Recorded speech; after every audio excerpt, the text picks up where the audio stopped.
Hey, this is Chia from Brand24, and welcome to the Social Recap, a rundown of all the latest highlights and trends in social media and digital marketing news.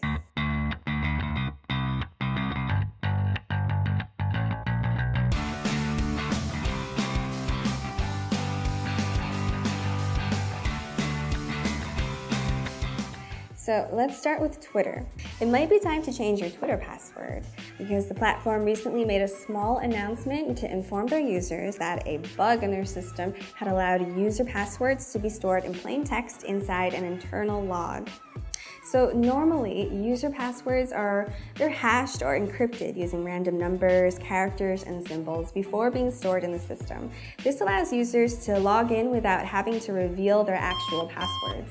However, due to a recent bug, any users who logged into their Twitter accounts while the bug was active had their passwords stored without any encryption inside an internal log.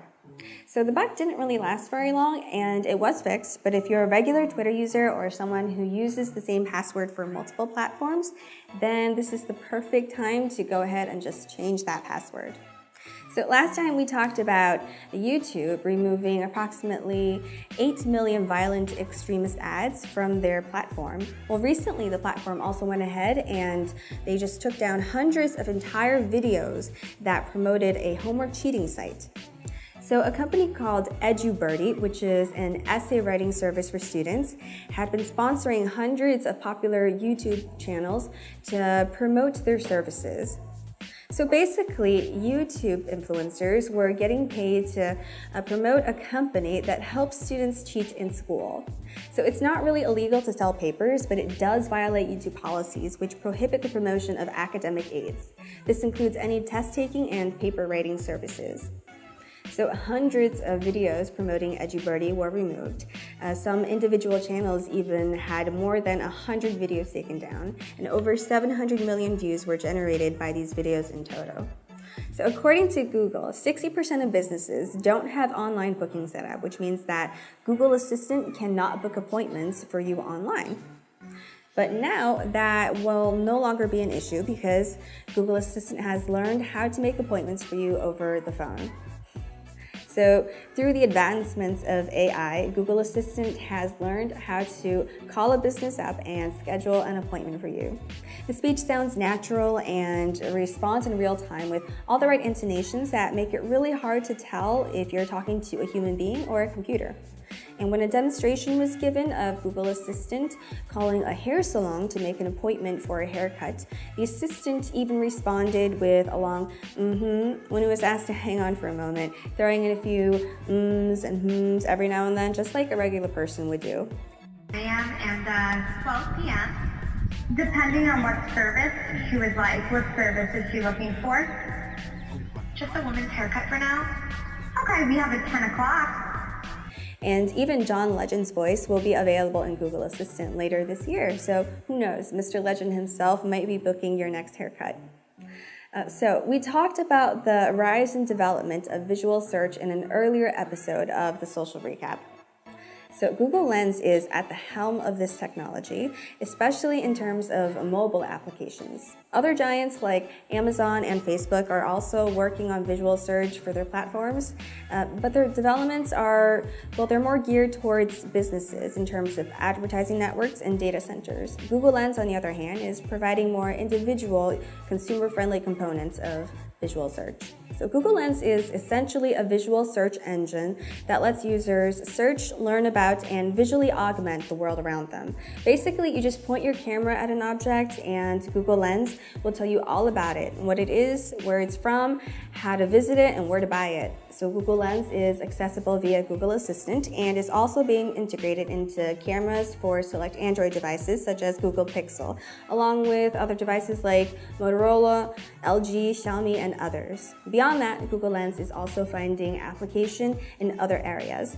That's powering a recommendation engine called Style Match that helps users decorate their homes and put together outfits.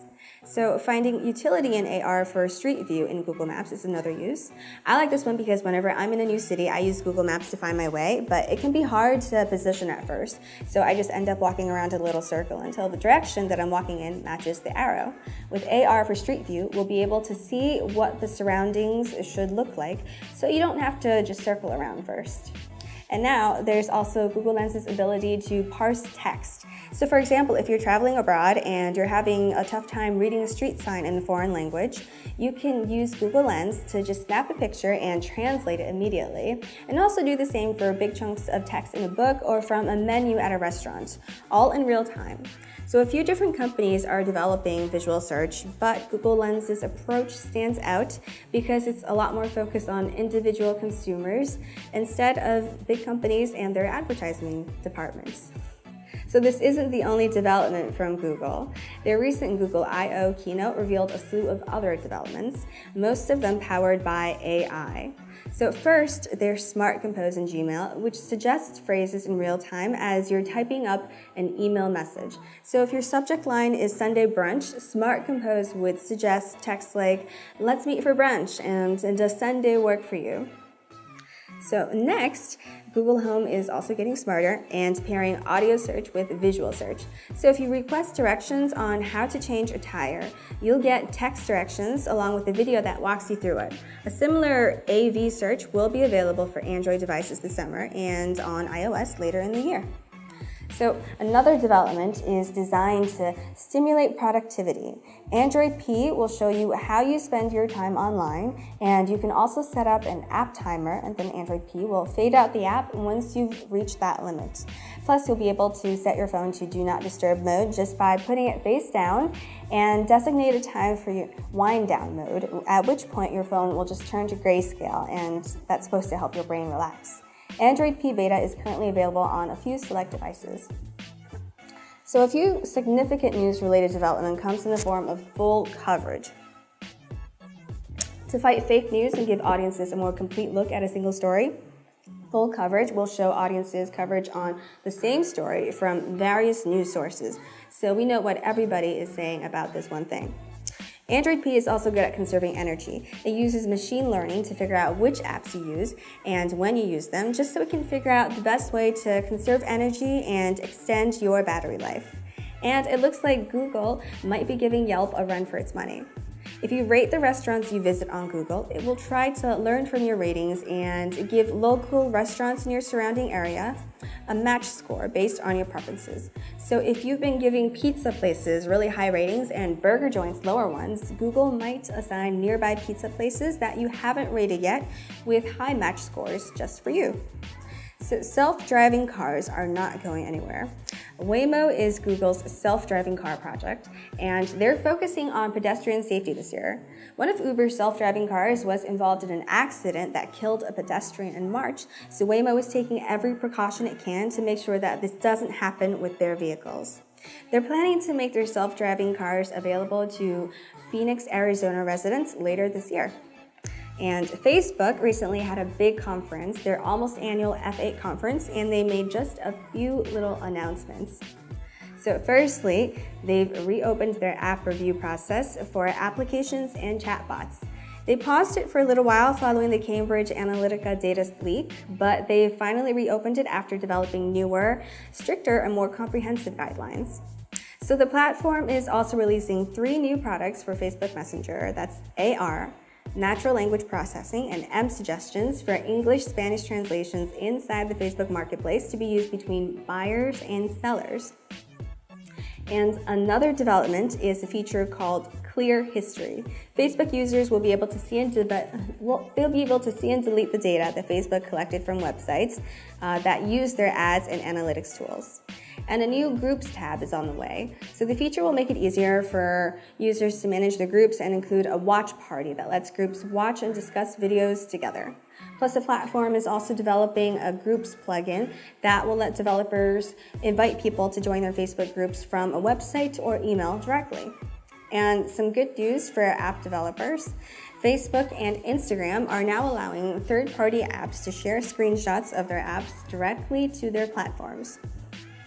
So All this, plus developments in AR, are coming to Instagram. It's going to work a little differently for Instagram than on other platforms because viewers will have access to user-design filters based on the accounts that they follow. And Facebook has also updated their AR studio. They've added drag and drop elements and partnered with Sketchfab, as well as extended their camera effects beyond Facebook to Instagram, Messenger, and Facebook Lite.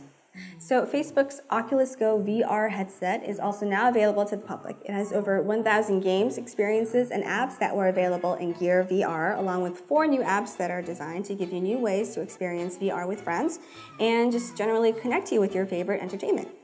Facebook has debuted several other VR projects, including experimental technology that uses machine learning to turn 2D photos into 3D experiences. And new developments were introduced for Facebook Analytics. So a feature called Journeys will aggregate data from websites, apps, bots, and pages to give admins a holistic look at their data. And machine learning algorithms will also automatically generate funnels from this data to help users find the paths that their audience takes. A mobile version of Facebook Analytics is available. So Facebook is also currently testing a downvote button in their comments. That should be interesting. And now for those of you who use Facebook Live, you'll be happy to hear that the platform will be adding 3 new tools to help publishers maximize the benefits of going live, including a feature for a live rewind. So the first update benefits users who use Facebook Live on a regular basis. Broadcasters on Facebook Live can now send a single string key to members of their production team across different locations, and they can send it ahead of time and even use the same string key to start all their Facebook Live videos. It's kind of like having a website remember your password, so you don't have to waste time entering it each time you log in. So the second update gives publishers the ability to post their Facebook Live videos across multiple pages at once, extending the reach of the broadcast.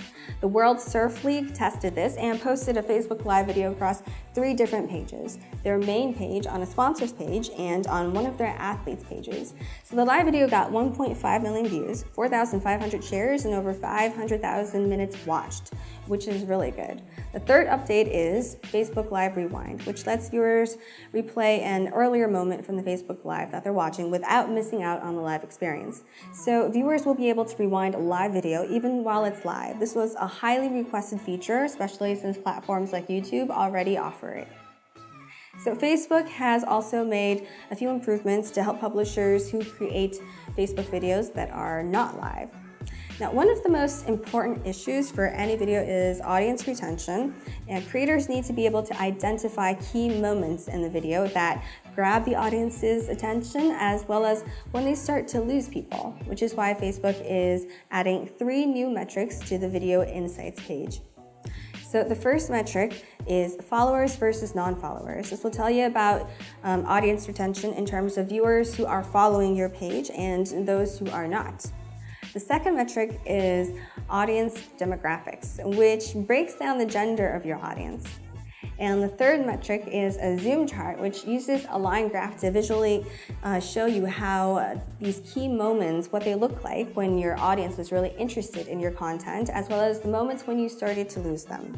So as you may have heard, there was recently a lot of talk about exploring a paid option for Facebook users in terms of an ad-free paid version. TechCrunch even ran the numbers for Facebook to try to estimate how much a monthly subscription should cost if the paid version were to be profitable. They estimated that amount to be between $11 and $14 a month. So talk about this stems from Bloomberg's report about Facebook conducting market research regarding a paid ad-free version, just to see if it could boost signups for the platform. Now, advertising is Facebook's main source of income. Only 1% of the $11.9 billion from Facebook's revenue in the last quarter came from non-advertising sources. With that in mind, it wouldn't be a bad idea for the platform to explore other sources of income. And it has been doing that. Facebook has started testing e-payments through WhatsApp in India, and they're also building a dating service, which may or may not be paid. It looks like the platform really is exploring options beyond advertisements, which may eventually lead to a paid ad-free version of Facebook for interested users. Well, that is it for this episode of the Social Recap. Don't miss out on the latest trends and highlights in social media and digital marketing news. Just subscribe to the Social Recap on YouTube to get quick doses of inspiration, insights, tools, and tips. Well, thanks for tuning into the Social Recap, and I'll see you next time.